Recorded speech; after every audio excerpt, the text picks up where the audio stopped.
Thanks, Leslie, and welcome everybody.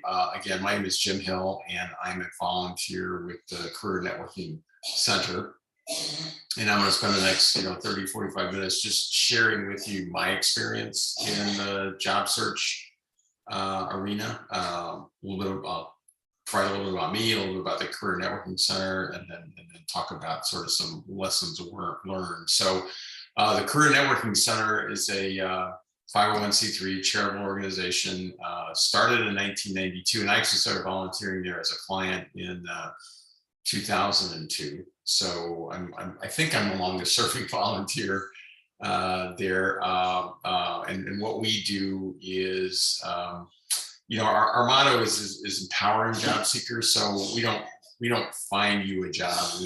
We try to coach you in the process of you finding your job and enhance your skills along the way. And we do that in a variety of ways, through workshops and one-on-one coaching and other programs, not unlike what the library is doing today. And so we'll talk a little bit more about that. I am retired, so I am a retired finance executive, and you can see some of the places that I've been. I'm also currently an adjunct professor at Benedictine University, so I still teach there. As I mentioned, I volunteered starting in 2002.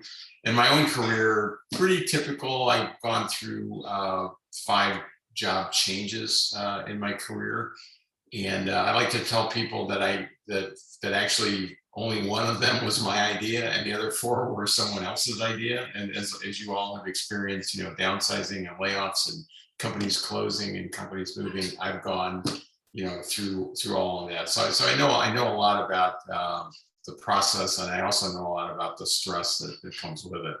And I want to talk a little bit about that as well. So what I'm going to talk about really is just kind of lessons learned. And the first lesson that I learned sort of 20 years ago is that like all human beings, change is really hard, and a job change, particularly a forced one, like my first one was a layoff. A forced one is really difficult, and we all kind of go through this period of shock and denial and depression before we actually get an opportunity to embrace it and move on. And I certainly went through that myself, and I see job seekers go through that. So the first thing you have to acknowledge in a job search is, yes, this is hard, but I need to go through it. And the way to go through it is obviously focus on the future.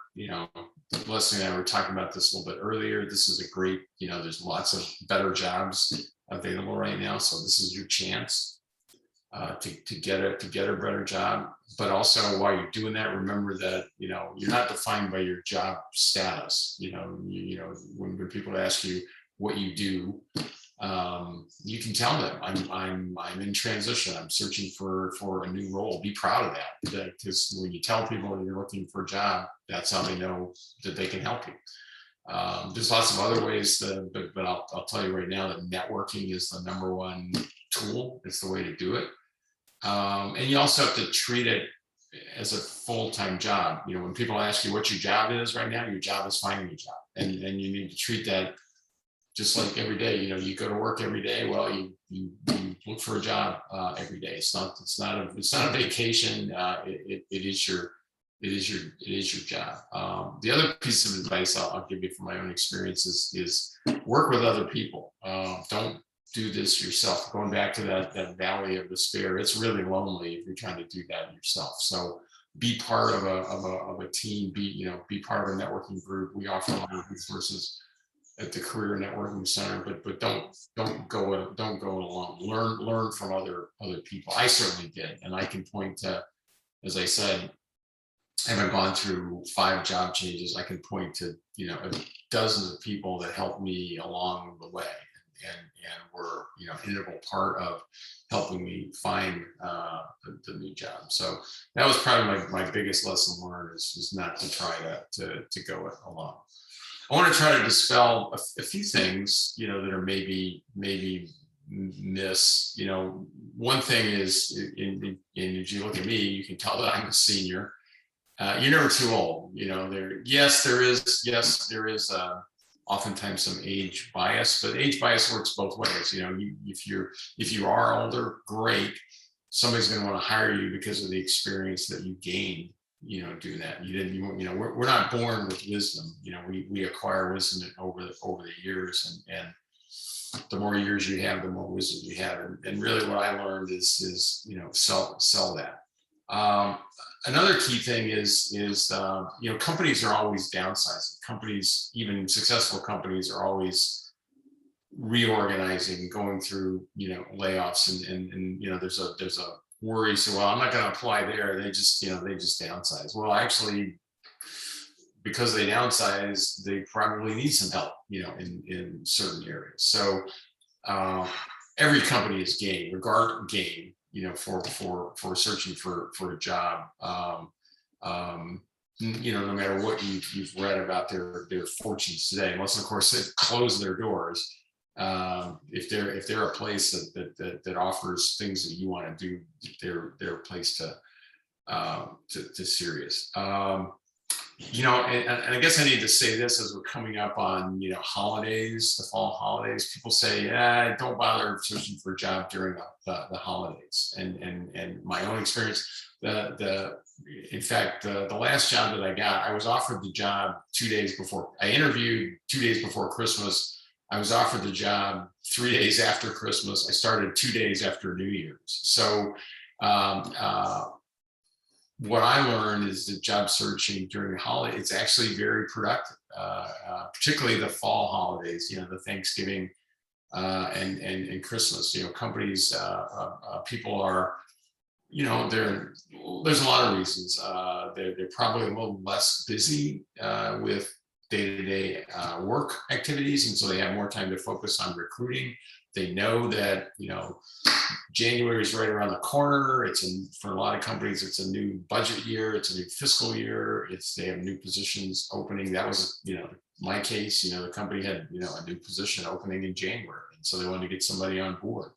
And it was actually it was the day I was supposed to go in to interview. It was snowing, and so the hiring manager says, "I don't want to go in the office today. I'll meet you at the Starbucks in Naperville." And so we sat there for 4 hours and talked, and and 3 days later, offered me the job, because the point was, she had time to do that. So the key message, and in my own experience bears this out, as we move into the fall holidays, don't take your foot off the gas. It's actually the time to be applying, to be networking, to be interviewing. And I'll talk a little more about, online, right? And what that means and how you should go about applying for the job, because, there's some good things and there's some bad things about that. So depending on where you are in your search and when was the last time you looked for a job, there's some things that might be new. One thing is that resumes are pretty much electronic. So the days when you had to get fancy paper printed resumes and you send them off in the mail, those are pretty much gone. Hiring managers look at everything online, but resumes still need to look good when you print them. So you always need to make sure that, my resume looks good online. Just print it to make sure that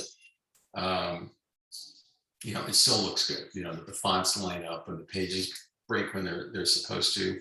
Most companies of any size use what it's known as applicant tracking systems to just sort of screen applicants. So it's important to build your resume and your approach with a little bit of understanding of how applicant tracking systems work. A lot of them are keyword driven, and they go through sort of a computer algorithm to match keywords in a job description with keywords in a resume. So those words are important in your resume, because they indicate your skills and your in your experience. So Leslie and I were just prior to this, we were talking about software skills. If you know how to use Excel, make sure that's in your resume, because that's probably going to be something in a job description. So make sure that keyword is there.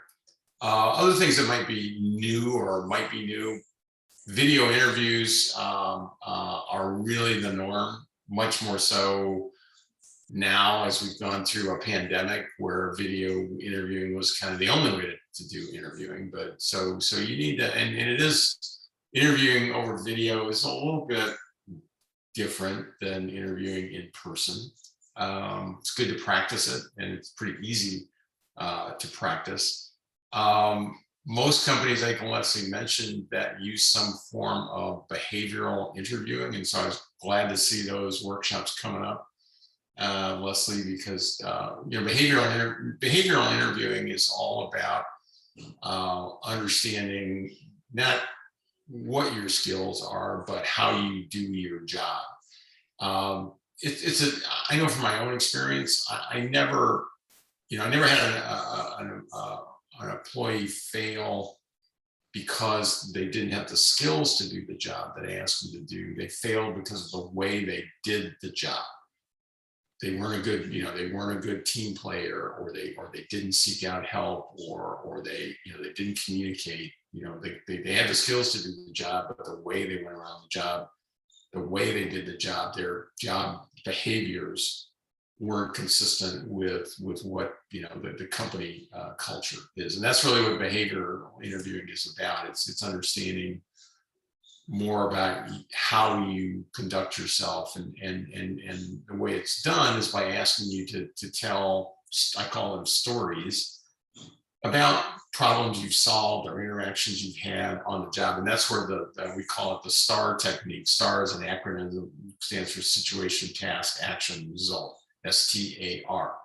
And it's a way of telling a story. So if Leslie's interviewing me and she says, Jim, tell me about a time where you had a difficult problem to solve on the job. How did you go about it? So the situation I would describe, where I was working at the time, and what the problem was. The task, what did I have to solve? What did my boss ask me to do? The action, what did I do? How did I go about it? How did I learn more about it? Who did I consult with? What steps did I go through? And then, of course, the result. And obviously, we want to tell stories where it was successful. And so you talk about a successful result. Practice is really, really important. The workshops that the library's offering are spot on, because it gave you an opportunity to understand the technique and practice. And because the other thing that I learned is interviewing is not like riding a bicycle. If you haven't done it in a while, you're going to fall off. I did. My first job search, I was fortunate or unfortunate, to land a great interview my first week of my job search, when I really hadn't practiced my interviewing skills, and I did a terrible job, and I never heard from this company again. So I learned the hard way that of all the things you need to work on during your job search, the most important thing is to practice your interviewing skills. Other things that might be a little bit new: social media, especially LinkedIn, is really important.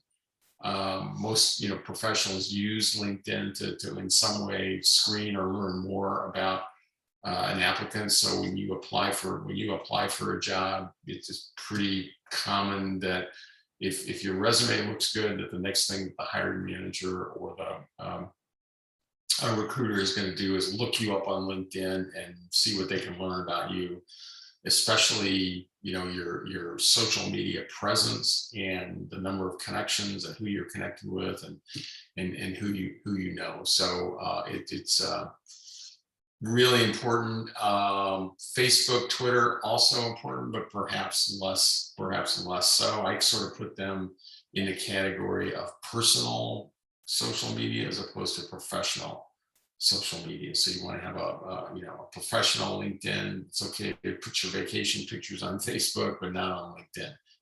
That kind of thing. But you should expect that a recruiter might look at your Facebook profile or look at your Twitter feeds, and again, so you want to be conscious of that in terms of how they're present. But the most important thing you can learn about social media is LinkedIn, and there's lots of resources. The Career Networking Center, we offer resources, and maybe something that the library does as well.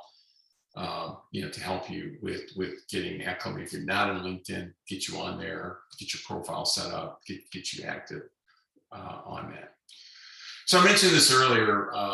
The number one mistake that I see from job seekers is spending all your time applying online.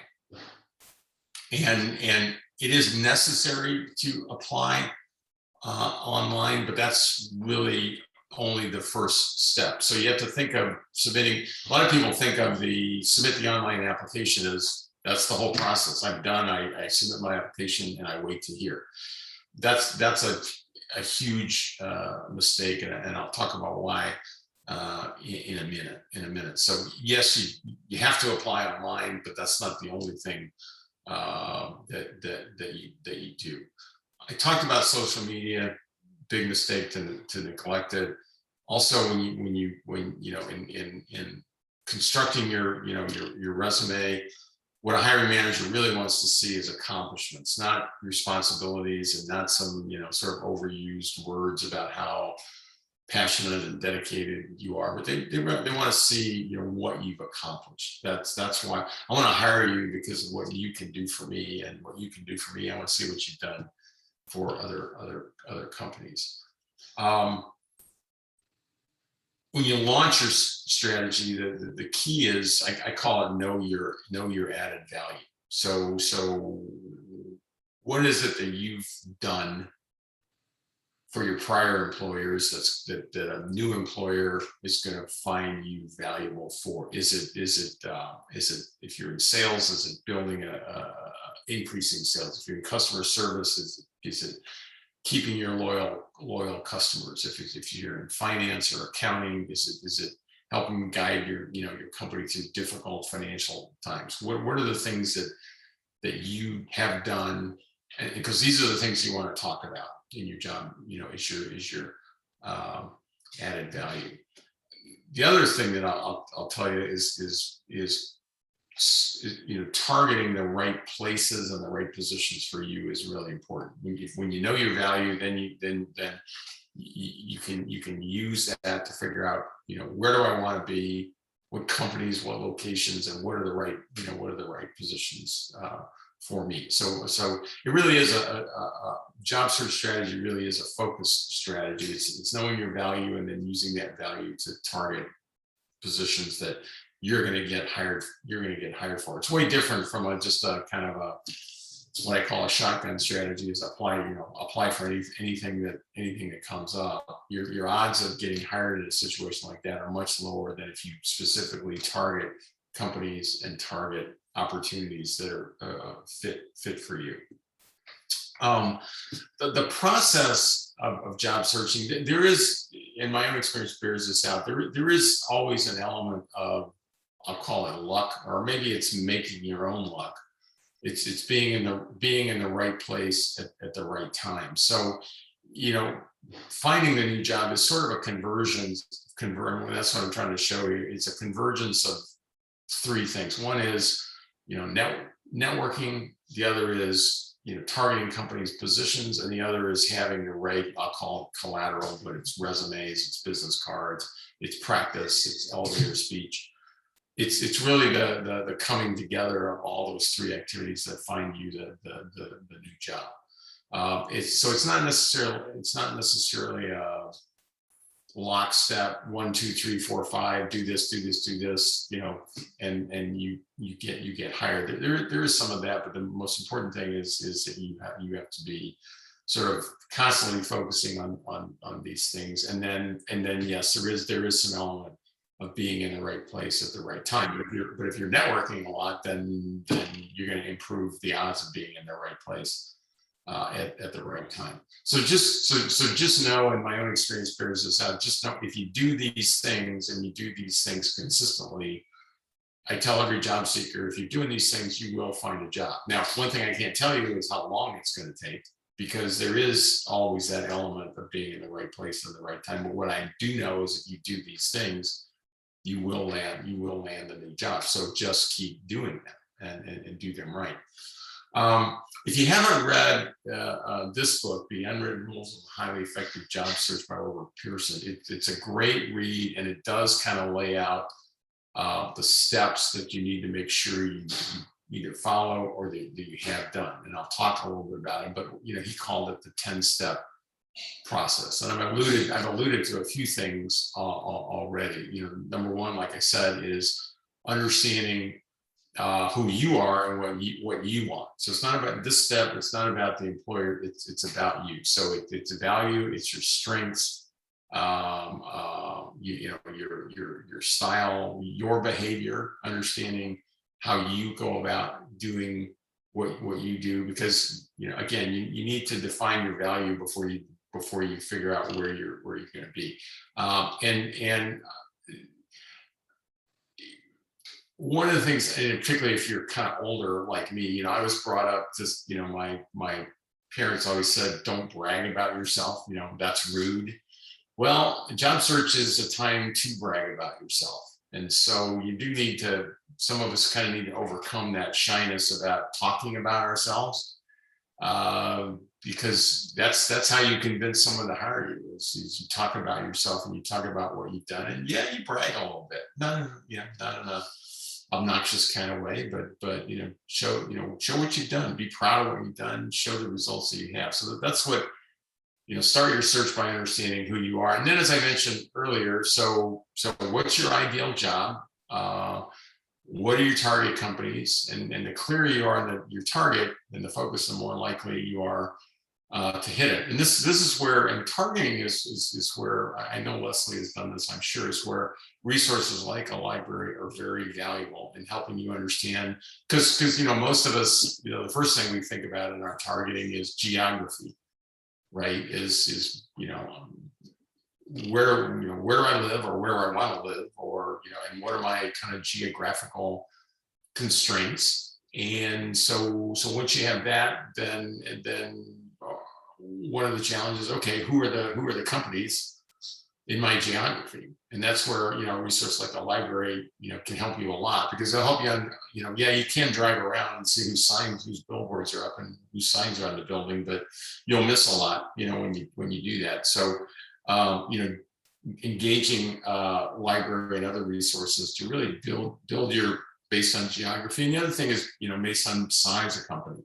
Me, I always worked in big companies, you know, Fortune 100 companies that employed 1,000 or more people.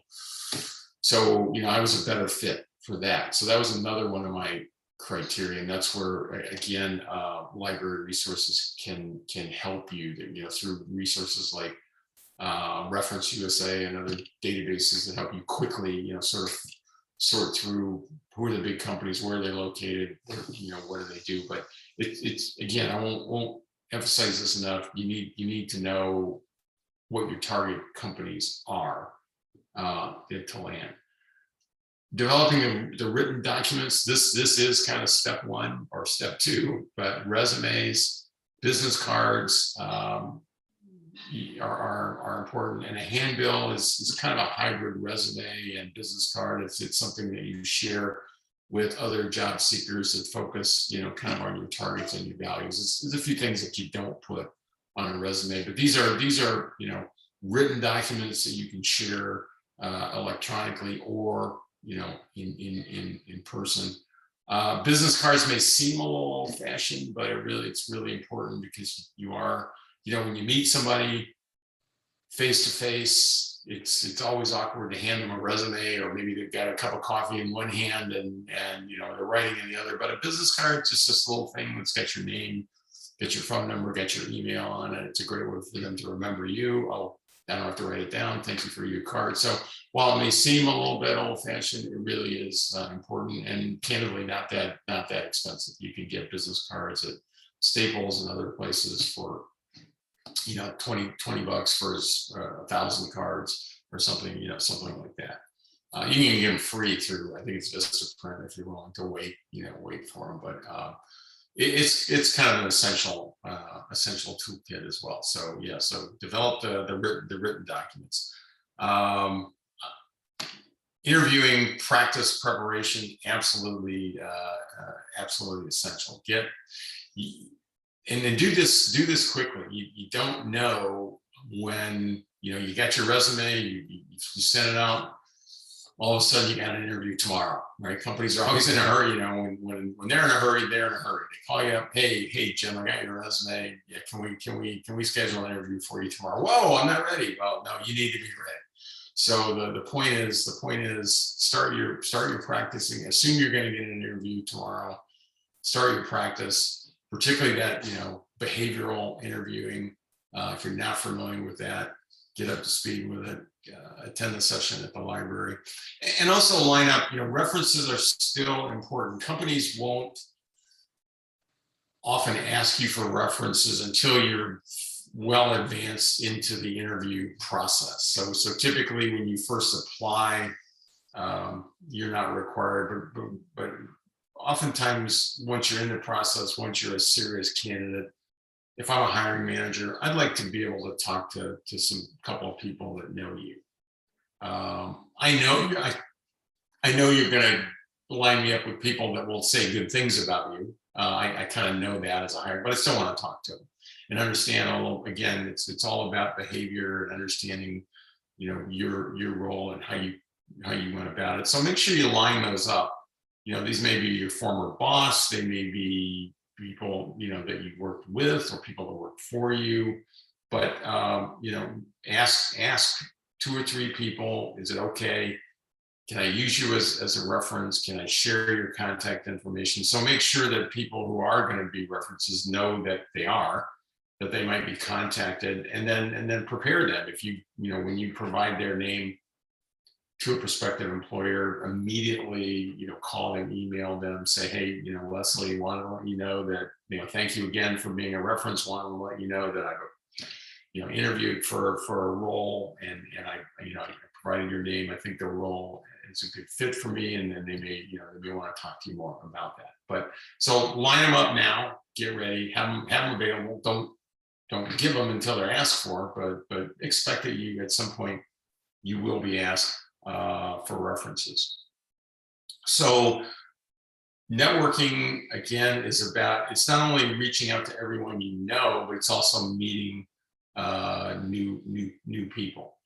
And it's really helpful and important to meet fellow job seekers. So sometimes that feels counterintuitive and say, well, no, I want to meet people that can hire me. I don't want to meet people that are looking for a job. Well, the sad news is people that are going to hire you are busy, so they oftentimes don't have time to meet with you. But people that are looking for a job, they do have time to meet you. So that's kind of fact number one. But you know, fact number two is we call it transition for a reason. It's transition meaning you're going from one job to another. Everyone you meet that is currently in transition has been at another job, and they know people from that other job, and they're going to be at a new job at some point, maybe before you are, and they're going to know people there. When I went through my first job search, what facilitated me getting the next job was someone that I met.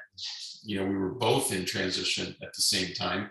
He landed a job 2 or 3 months after I met him. He landed a job at one of my target companies. 2 or 3 months after that, a position came up at that company where he happened to be familiar with it. He contacted me. He remembered me. He said, I think this is a good fit for you. So, you know, that contact proved instrumental in finding the new job. So find ways to meet new people, because those people may be able to tip you off and help you find that next job. And they'll also, you know, you can always add, you know, I always ask everyone I meet, I always ask for advice. Here's my background. Where do you think I'm good? Where do you think? Because you always learn something new about, maybe it's a company you never heard about. Maybe it's a networking event you never heard about. It's something about that. So you know, for all everybody says about, you know, applying online and electronic, yeah, that's, you know, that's great, but jobs are still filled by people, and you're not hired by a computer, you're hired by a person, and sometimes it takes a person to help you meet that person. So going back to, you know, big mistake number one, spending all your time online, it's because, again, what I said, the computer isn't hiring you, a person is hiring you, and you gotta connect with that person, and you gotta, and if you don't know them, then you need to meet somebody that does know them. Every job search that I've been through and every new position that I acquired, it was because someone introduced me to the hiring manager. That's what sealed the deal for me. Yes, I applied online, and yes, I had a resume and all that, but it was, it was that person-to-person connection. So you got to do that. And here's how it dramatically improves your odds of getting hired. Because I mentioned earlier that most companies use applicant tracking systems and to collect job applications, and you kind of got to think of it as a funnel. That's what my picture here is all about. So you submit your resume online, and it's probably, just for any job, it's probably you and 499 other people. So the average, in my experience, and this was as a hiring manager, also, the average was about, in any economy, you might, for any worthwhile job, you might get 500 people, apply for it. So what the computer does, through algorithms and keyword is it can pretty much eliminate about 80% of the people that apply, just because either they don't have the requisite education background, or maybe they haven't worked in the industry, or they didn't use the right keywords. So the computer eliminates 80% of it, and then the human being still has to look at the other 20%. But if that's 20% of 500, that's still 100 resumes to look at. And when I work with recruiters, what I said was just find me 3 good candidates. I didn't say look at every candidate and find me the 3 best ones, because I knew the recruiter wasn't going to do that anyway. Because they have, they don't have time to do that. So they typically don't look at every good resume that the computer says is a good resume. They'll just look at 3 of them, or they'll look till they find 3. And then the hiring manager, so ultimately the hiring manager probably only sees about 3 out of the 500 people that apply, unless they're unable to hire anybody out of those 3. And so they go back again. So the reality is, if you think about this for a minute, so let's just say that you are one of the 100 that got past the ATS. The odds are still not in your favor that a human actually looked at your resume. You might actually be one of the best candidates, but the recruiter, the way he or she, prioritized or sorted, they just didn't get to your resume. You're in there. They just never saw you. So how do you improve your odds? Well, the way you improve your odds is, if you know you're in there, then find somebody who knows the recruiter or the hiring manager and ask them for, I call it a referral. So a referral is not a reference. A reference is someone that's worked with you, that knows you well, that knows all your behaviors. And a referral is just someone who maybe you've met as part of networking, but they kind of, they know you enough, and they've looked at the resume, and they've looked at the job description, and they can see, based on that yeah, you're a good fit too. And if you are a good fit, and so, if Leslie's a job seeker, and I say, yeah, Leslie, I agree with you. I know you, I can see the fit, and I happen to know a recruiter at that company. Let me tap them on. Let me give them a call. Let me give them an email. Oftentimes, that's all it takes. It's just someone else that can. Again, remember what I said about you get hired by a human, not by a computer. So if a human can see that fit, and they can pass that message along, and then now it's all on you. You're in there. Someone tapped them on the shoulder and say, pull out Leslie's resume. Oh yeah, okay. Well, let's give her a call. And I'll tell you a quick story, just not to make fun of the company, but the company that I mentioned earlier on my last job, I actually got rejected by their applicant tracking system. But at the same time, I had through a little bit of networking, I found someone who knew the hiring manager, and they actually sent my resume to the hiring manager. And the hiring manager sort of, overrode that decision and said, I don't care what the applicant tracking system said. I think he's a good candidate. I want to interview them. And so it's a big company, right? And so they have different people doing different things. So I still remember the day when I got 2 emails from the company, one rejecting me, was from one HR person saying, thank you, but no thank you. And another one was from a different HR person saying, could you call me? We need to schedule an interview. for you. So I chose to believe the latter, not the former. And so, the rest is history. I got the job. But the reason that I got the job, again, is that, I was in that pile of 100 resumes that somewhere and that the ATS said wasn't a high priority, but by networking, I found someone who knew the hiring manager.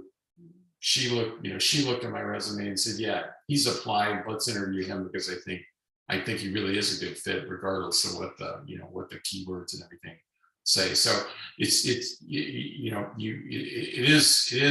part of the process. Like I said, applying for the job is only the beginning of your process. It's not the sum and substance of the interview. It's only the beginning. So you apply, and then if you know you're a good fit, then you want to try to find someone who can connect you. Find someone who can connect you. That's what I call improving your odds.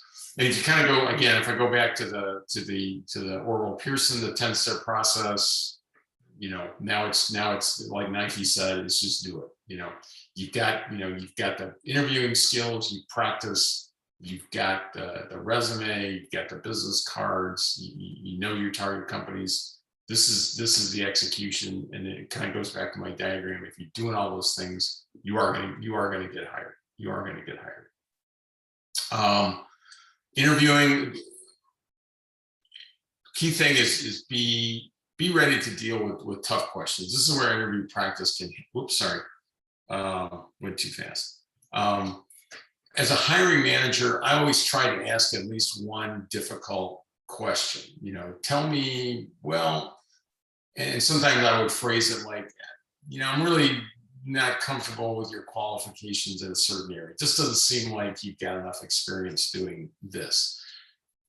And be prepared for that question, because very often, what someone's trying to do, they know you're not the perfect candidate. No one is, and they like you, but they want to see, okay, how do you deal with new problems and new challenges? So be prepared, not only to talk about all the good things about yourself, but be ready to deal with some tough questions, because oftentimes that's the one that seals the deal, is your ability to answer that tough question. So when you're doing your practice interviewing, not only practice all the positive questions all about you, but be prepared to talk about some of your faults or what you've learned about yourself, or how you're going to do better, because you might get that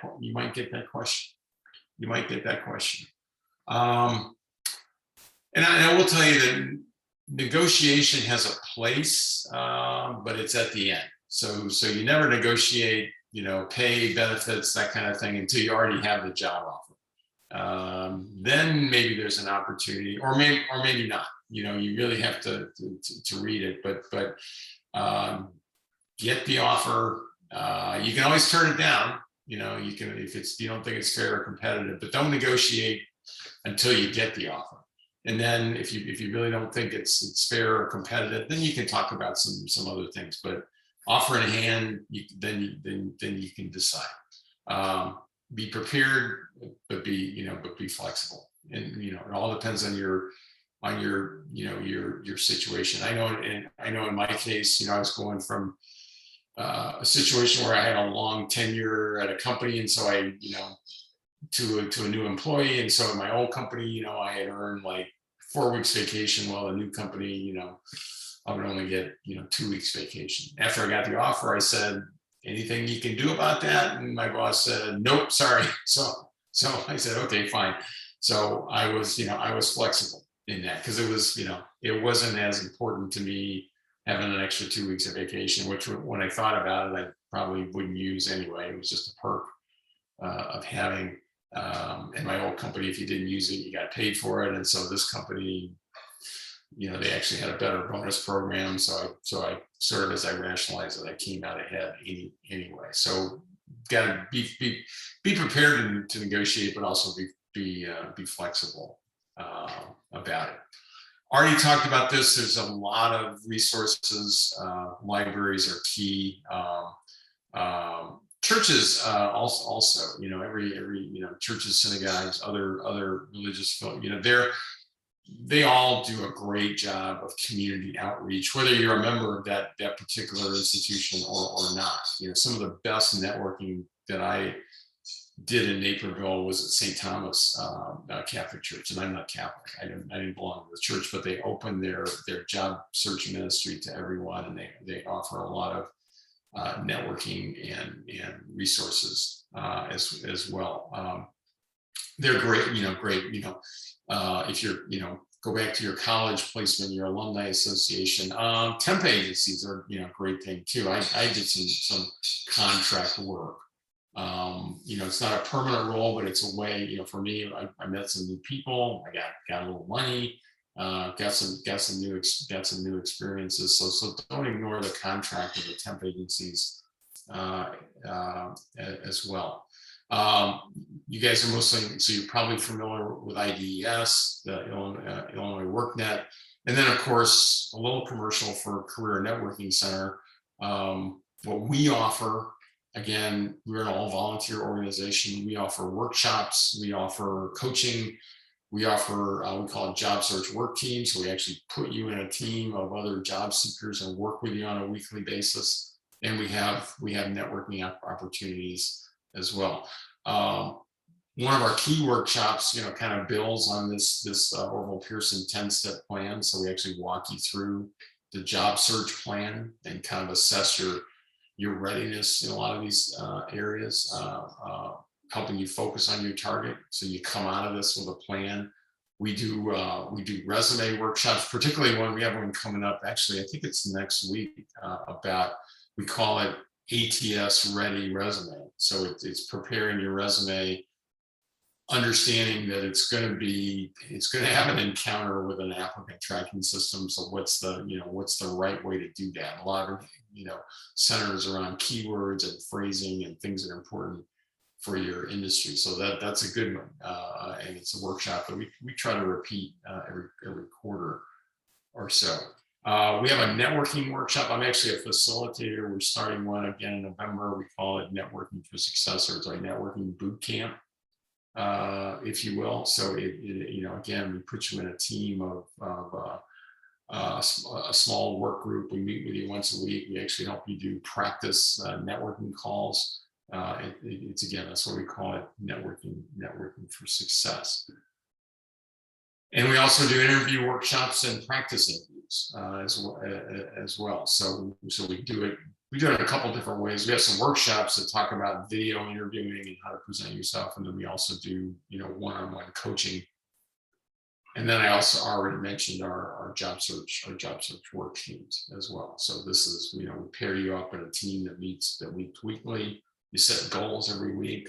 We assess your progress every week. You get an opportunity to learn from other job seekers, and you get opportunities to provide advice as well. And then, of course, like I said, our volunteers are all people like me who have successfully navigated a job search process, most of them more than once. And what they're there to do is really, as part of providing you one-on-one coaching, is to share their experience and make your job search more effective. You still have to find your job. That's always your responsibility. But our approach to coaching is to make you better at that. So I'm going to stop here, just in terms of summing it all up, and try to give you some parting messages. But treat it like a full-time job. It is a full-time job. Know your strengths, know your value, and most important thing is take advantage of each and every resource that you run across. You'll always learn something.